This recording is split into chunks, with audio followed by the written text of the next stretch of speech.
এখন আমরা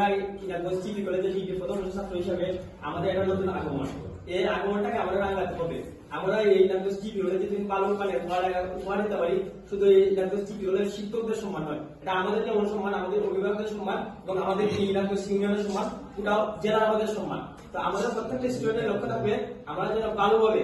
আমরা পড়াশোনা করতে পারি, আমরা 300 পালন ফলাফল ছাত্রদের উপহার দিতে পারি, এই উপজেলাকে উপহার দিতে পারি, সেটা আমাদের প্রত্যাশা থাকবে। আর বাস্তব একটা বিষয় আমি প্রায় লক্ষ্য করি যে আমরা 11 শ্রেণী এবং 12 শ্রেণীতে যেভাবে আমরা বোর্ড ক্লাসে উপস্থিতি ডিগ্রির মধ্যে কিন্তু আমরা সেভাবে উপস্থিত থাকি না, কিন্তু আমাদের লক্ষ্য এবং উদ্দেশ্য থাকবে আমরা আমাদের সম্ভব না সপ্তাহের মধ্যে 6টা দিন বা 5টা দিন উপস্থিত থাকা। আমরা যদি লক্ষ্য করি আমরা সবাই যদি একত্রিত মিলেমিশে শিক্ষকদেরকে বাদ দিয়ে আমরা যদি সবাই সিদ্ধান্ত নেই আমরা সপ্তাহের মধ্যে 2টা ক্লাস করবো, প্রত্যেক স্টুডেন্ট আমরা উপস্থিত থাকবো, সেরকম যদি উদ্যোগ নেই আমি মনে করি সেটা আমাদের জন্য ভালো লেখাপড়া উপকার হবে। কারণ আমরা সবাই উপস্থিত থাকলে আমাদের যেমন